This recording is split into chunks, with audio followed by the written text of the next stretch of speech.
This week, the people of Scotland decide in a referendum whether to go it alone, be an independent nation, and sever their ties with London and the United Kingdom. And if they vote to leave, we'll lose their beautiful countryside, their cities, their contribution to our national culture. And so what better excuse before September the 18th to go and to find out what we'll be missing out on if they vote to leave the United Kingdom.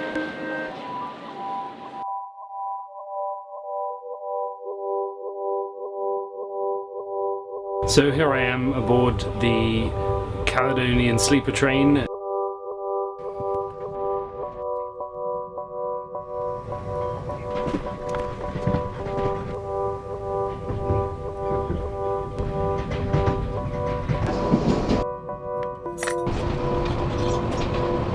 Woke up this morning with the beautiful sunshine to find myself transported into a completely different scenery that I suppose is part of the romance of this train journey.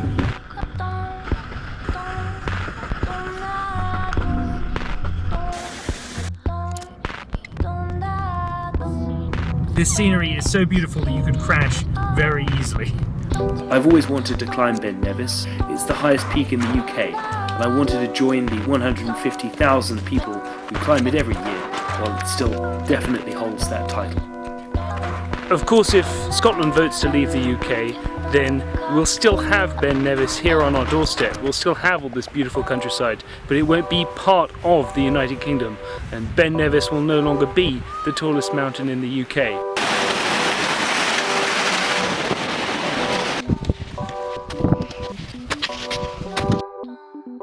The future of the UK and Scotland's part within it looks pretty cloudy. One of the fears for anybody visiting from south of the border must be that we've taken our relationship with Scotland for granted for far too long.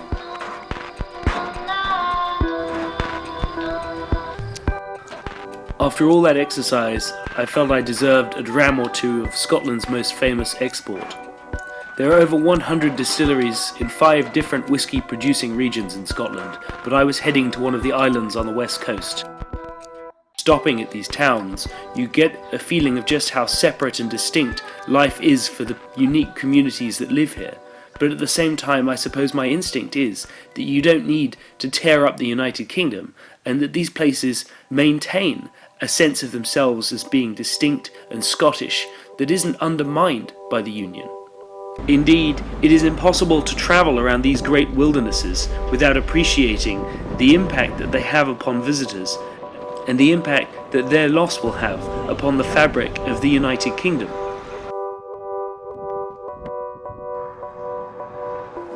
I'm looking forward to tasting some whiskey at the end of this walk.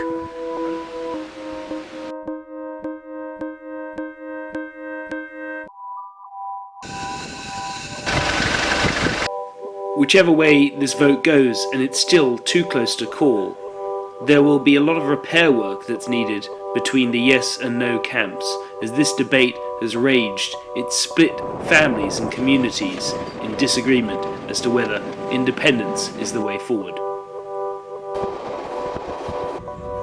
Coming to Edinburgh, the home of the festival, I sat down with a comedian whose show is pro-independence. There's one question, so we have a binary option to that question.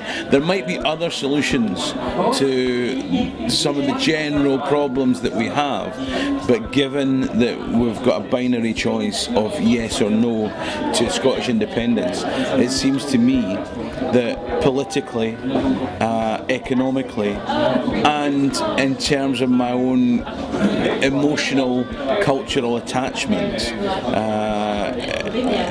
it would be crazy not to take this opportunity. Scotland's a distinctive place compared to the rest of the UK, and we've got a very different political viewpoint than those south of the borders on average. And the key thing about independence is that we'll elect governments that represent the views of Scotland as a whole.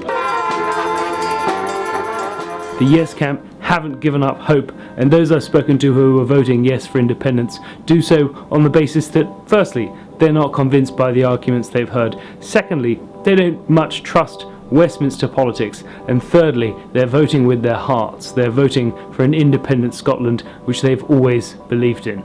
Scotland feels like its own place. It already has that distinct feeling, and from my point of view, I can't quite see what's going to be gained by independence.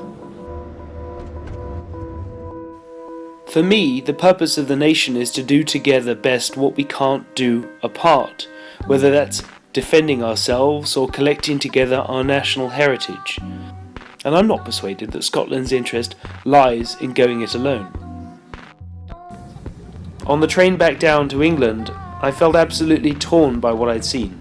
On the one hand, the Scottish clearly have the abundant energy and talent to make it as an independent country. But on the other hand, it would be absolutely heartbreaking to see them go and throw away the Union. To see them give up on the belief that I have, that we are better, we are greater, and we are stronger than the sum of our parts.